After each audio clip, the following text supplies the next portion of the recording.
Hello everyone, welcome back to OCD Recovery's YouTube channel. I wanted to make another video about sensory motor. I always say, when I'm talking to Paul Whittle or Rob or anyone else I work with who has sensory motor, in my opinion, there's not enough content out there. You can always just make more content on sensory motor OCD. So, sorry, I'm a little bit sunburned. As you can tell, I was in the mountains again, which always blows my mind when you literally almost zero and you're getting sunburned because of the snow and the reflection. So sunburn again.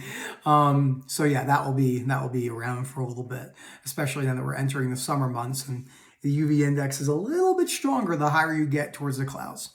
So I want to kind of talk about some of the mistakes I made when I was going through sensory motor recovery and how I kind of repivoted and redirected my focus to what really mattered. And so I have the book, right here, the first book on the reading list, How to Stubbornly Refuse to Make Yourself Miserable About Anything, Yes, Anything. And I want to go through this with you. And I want to break down one of the core fears, which is the fear of fear. The fear of being stuck forever and why this book is so important when it comes to actually doing the homework in the book. So most chapters have an exercise, sometimes two, like chapter 14. Let's see here. Chapter 14 is a great chapter because it has the REBT songs you could sing out loud. So exercise 14, one in this chapter. And if you just kind of go through the book, one exercise in this chapter, really long exercise in chapter 15. But this right here is what's called the DIB sheet. So it's breaking down those irrational beliefs.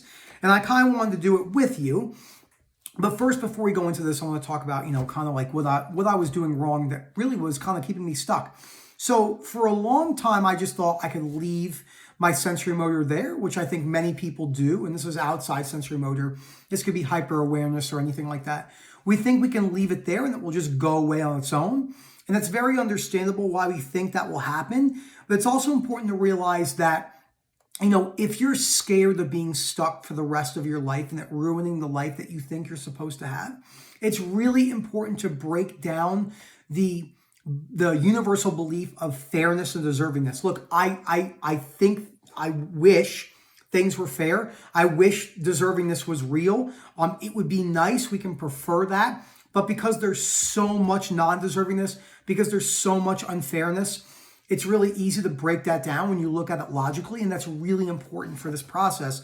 Because if you don't accept the fact that you have OCD, aka unconditional life acceptance, it's really hard to apply this because you're so resentful about the fact that you have OCD. So as we know, we have A plus B equals C, or as Albert Ellis said in one of his recent, a recent book I read by him, A multiplied by B equals C, which was really funny. I'd never heard him say that. It's always A plus B equals C.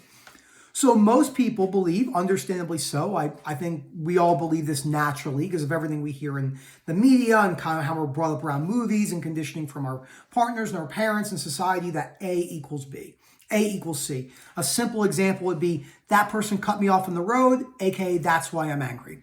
So A equals C. A, the activating event, the person cutting you off on the road, equals C, your emotional consequence.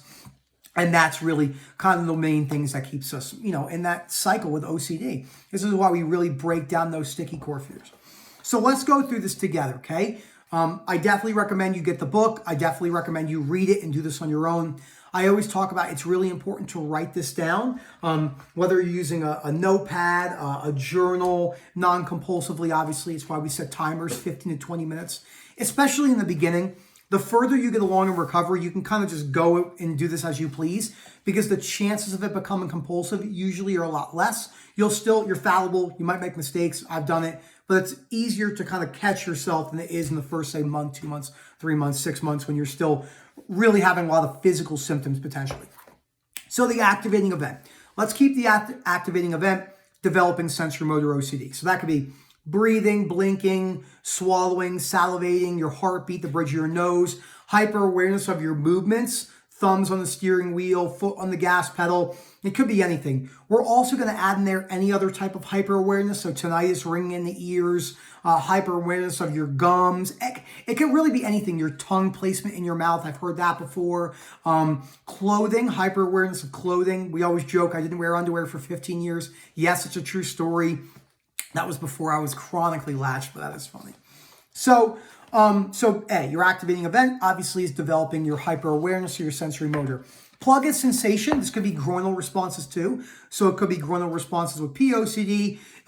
Could be any physical symptoms. It can be the physical symptom of shame and guilt, that as well. And then we have our B.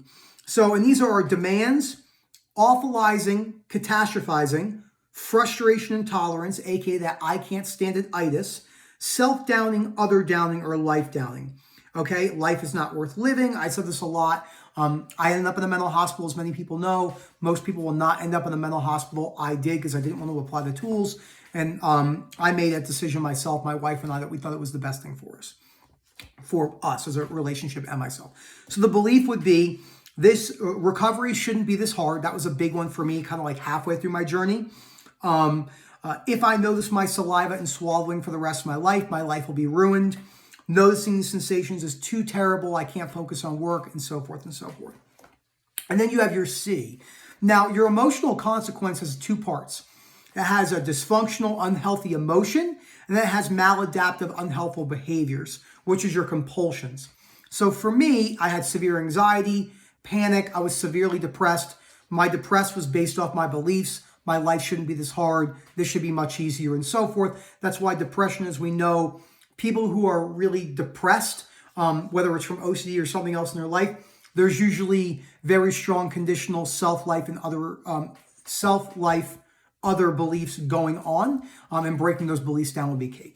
And then my maladaptive, unhelpful behaviors was analyzing if I'm going to get better, that which is a little bit different than, it is part of rumination, but it's not that automatic rumination like when I was at work and it was like, you're going to be stuck all the time. You're going to be stuck. That was happening because I'm scared. Lots of videos I do breaking down what's the difference between analyzing. It's all rumination, but I think the big misconception is you're going to automatically ruminate because you're scared.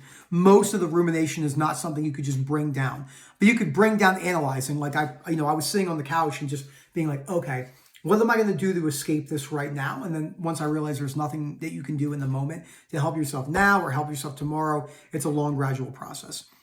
My unhelpful behaviors was latching out of people, my addictions as well.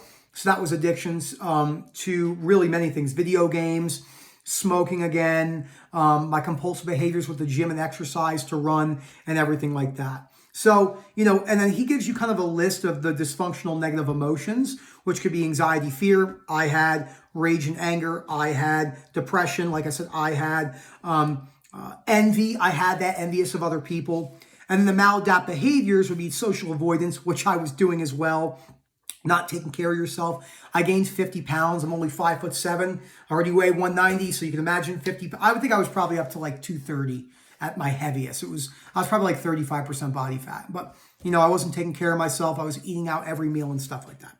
Now that we have the A plus B equals C, it's important to realize that there's a disputing aspect to this. So what that disputing will look like kind of is like this. So you got to remember, where is the evidence to support this belief? That is critical. So breaking that down will be really, really important.